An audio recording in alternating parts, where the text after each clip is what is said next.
And moving on, I'm joined now in studio by Graeme Codrington, who's an author and expert on the future of work. We'll discuss some tips on how matriculants can prepare for future careers and cope with the disruptive forces shaping the future world of work. Graeme, good evening. Thank you so much for joining us. Thanks, Mpho. 81.3% was the overall pass rate. What is your reaction to that?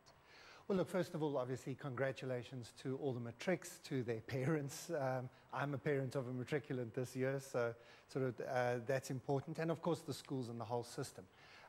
We just, as South Africans, continue to see improvements, which is what you want each year. So I think, having said that, we need to recognize good work has been done, and I really hope that the matriculants get the value of the hard work that they put in, and they all get what they wanted out of it. Absolutely. Having said that, of course, though, we need to remember that a matric certificate is not a reward, it's a passport. And it's not something that you now put it in on a frame and say, my job is done. It's a starting point, actually. Maybe that's not what the matriculants want to hear. They've had a long slug behind them. But of course, we know that now that is there to open doors for you. And I suppose for me, the big question as a futurist, somebody who looks at the future, especially the future of work, is the matric certificate that people have got, these results that they are celebrating, hopefully celebrating today, is that the passport that they need? You know, this group of young people are the second year that were born in the 21st century. You know, this year's matriculants were all born in 2001. And they are entering the world of work or their next phase of education in 2020.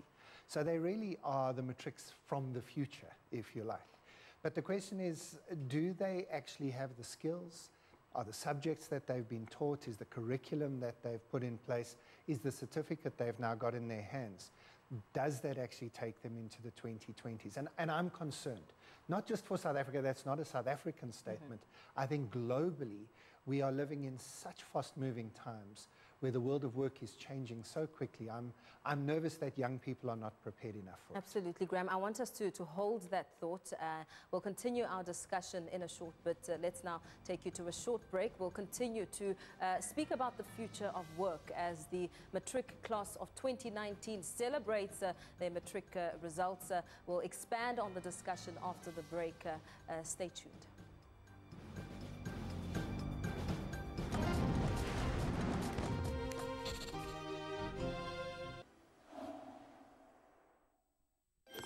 In the fridge, I'm covered in chakalaka. Don't worry. What if I say you could be cleaned fast with sunlight? But we're plastic. Now, we've got Sunlight Lemon 100. It cuts through grease fast, even on plastic. Sunlight Lemon 100, unbeatable on grease, even on plastic.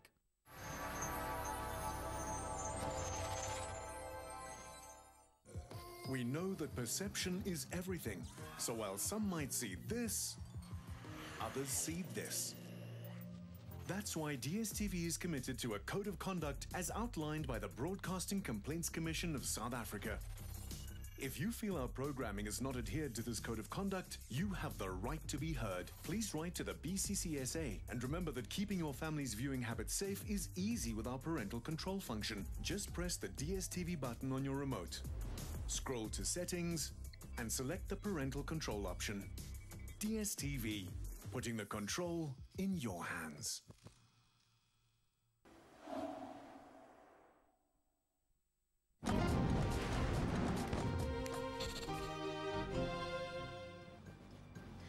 Welcome back to expand and broaden our discussion as the matric class of 2019 has received their results. I'm joined in studio by Graeme Codrington, who's an author and an expert on the future of work. Graeme, just before the break, you were talking about subject choices, and there's been a lot of criticism when it comes to the type of subjects that young people are choosing in matric. A lot of criticism to say that these subjects don't mirror the skills that are needed in the job market. and of course saying that the curriculum doesn't fill the gaps in terms of the career gaps. And we've heard from President Cyril Ramaphosa today speaking about a lack of jobs, which continues to be an ongoing challenge. Now, looking at the jobs of today and looking at the eager matriculants some will enter university and FET colleges to expand and broaden their careers. But looking at the next 4 to 5 years, will these degrees be relevant? Well, you see, this is the big question now, and we have to help our young people understand that we can't prepare them for the jobs of today because they're going into the world of tomorrow. And we know that that world is going to be a more digital world. It's going to be a more service-orientated world. We are moving into a world where a lot of the tasks that are done at the moment are going to be automated in the future. And two simple examples that might help people get their heads around this. You know, if a matriculant this year goes into medical school, they 7 years to qualify, plus 2 years of training. So they become a doctor 10 years from now. 10 years from now, what does medicine look like? You know, are they going to be studying genetics? Are they going to be looking at some of the robotics? In the next 10 years, I honestly think by the end of this decade, we might not have GPs. If you get a cold, if you get something that you just want to go to your family doctor for, you might just log online. It might be in your smartphone, and we're not going to have to go. You're only going to have specialists. So the danger is that a very smart young person who's done really well heads off to medical school, and in 10 years' time, they discover that they're the ones who don't have jobs.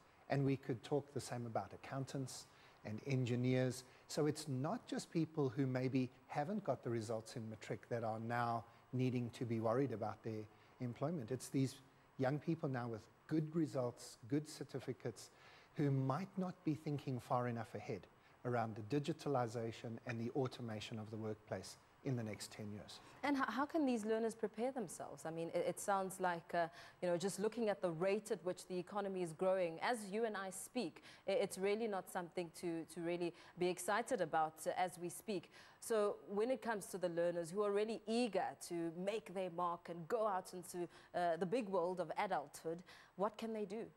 Well, for those and for the young people still at school, so for the parents thinking about the younger children going back to school, subject choices then become important. So whether it's university or an FET college next or a younger person at school, you have to be thinking about, for example, IT skills.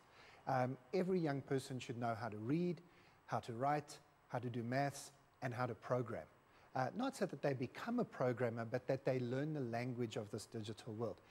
Secondly, I think everybody needs to develop their entrepreneurial and business skills. You know, we're seeing a lot fewer young people taking accounting and a lot more taking business economics. I think that's a good sign. It's a sign that teachers and parents are recognizing the accounting side, the auditing side, that will be done by machines. The business understanding, the entrepreneurial skills, that's the kind of stuff you're really going to need. Not everybody who wants a job will get a job, but you can make your own job. You can make your own work. So if you're going into university, very simple advice. First of all, push yourself to the technology edge of your chosen degree. If you're going to become a teacher, add a technology element. Even if the university doesn't offer it, do it online for yourself. Even if you're at school, do an online course if your school doesn't offer you IT stuff. Secondly, add business skills so that you understand how business works, you understand the various elements of business. Again, you might not ever run your own business, but the people who understand business get ahead in business. And those two things, I think, would be the simplest advice that we could give to young people to help them take a step forward into a difficult economy.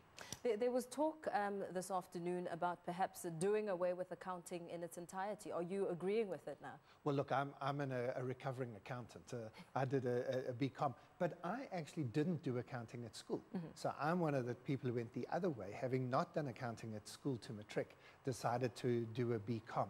And we're always going to need accountants, but and that, I think, is what people need to understand. There is going to be space for the expert, the person who knows the detail of engineering and accounting and medical and so on. But most of us in the 2020s and 2030s are going to be working with machines in a digital environment. And I don't think you do away with the old subjects, but you must add a technological and a digital edge to those subjects when you do them. How does the department begin to make mathematics attractive? I mean, they've spoken about how the highest drop in enrollments is specifically in mathematics and accounting. Look, I have real sympathy for people who struggle with the mathematical subjects.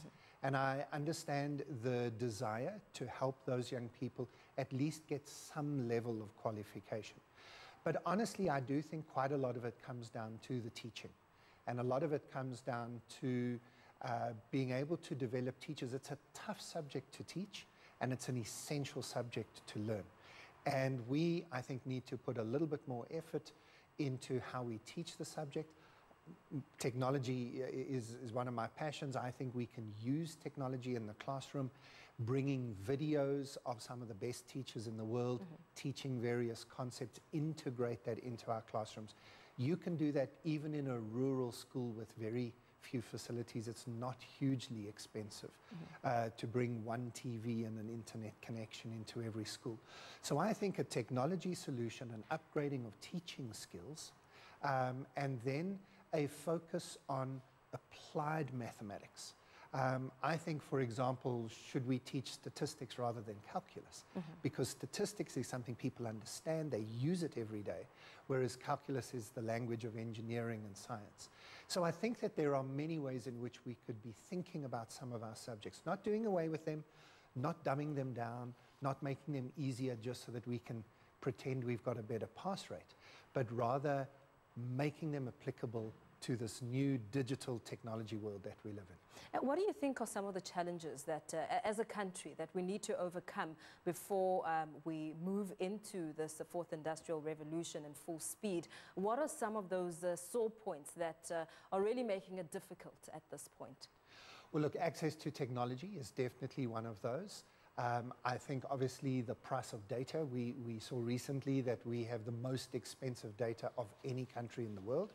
And that certainly is causing people to struggle to connect to the internet and to the digital world. So certainly access to technology would be a starting point.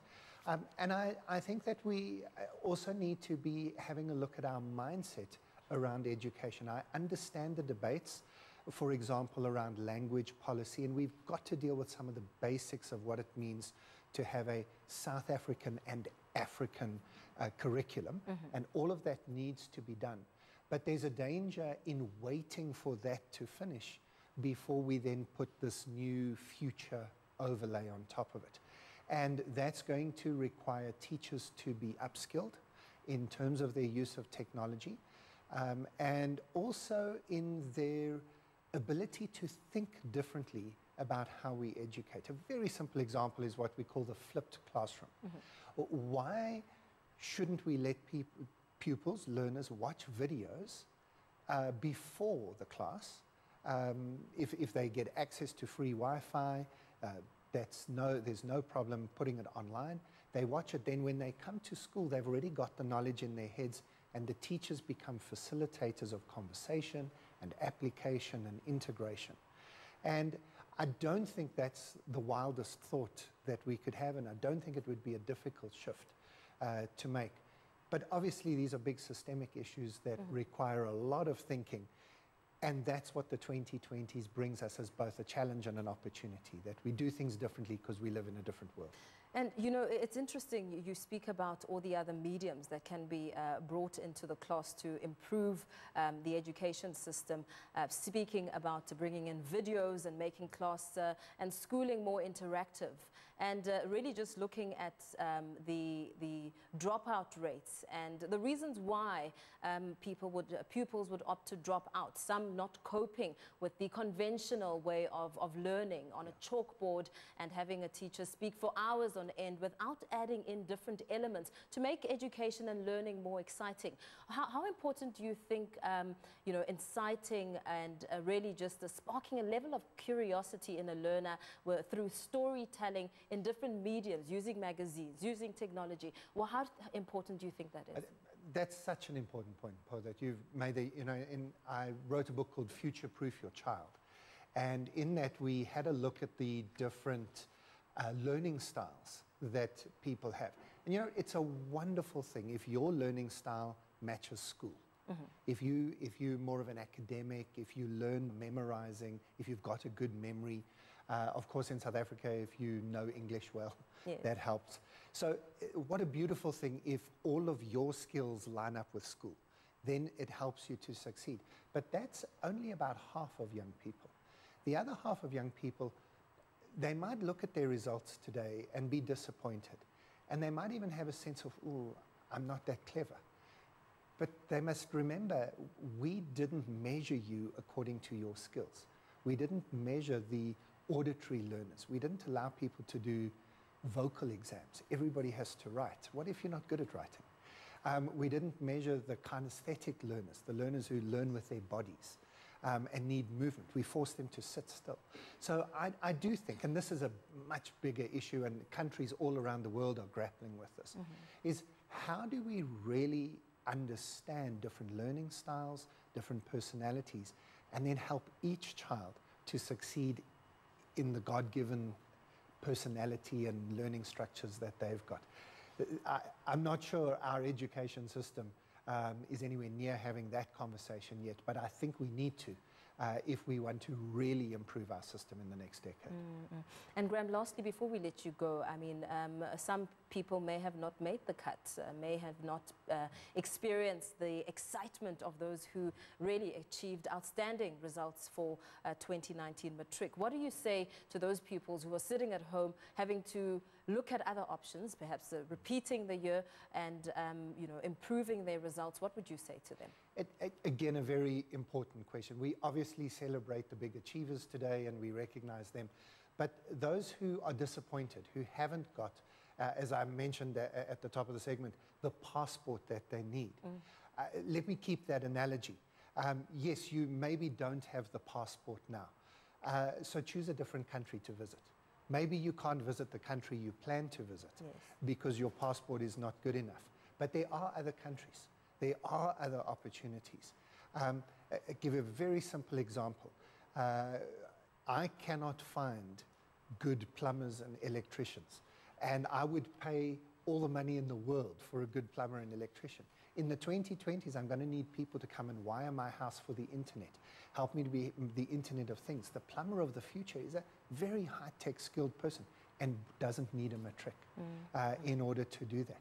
The opportunities, we live in a remarkable moment of history where matric is not the be-all and end-all. If you have it, it's great. If you don't have it, well, there are other places to go.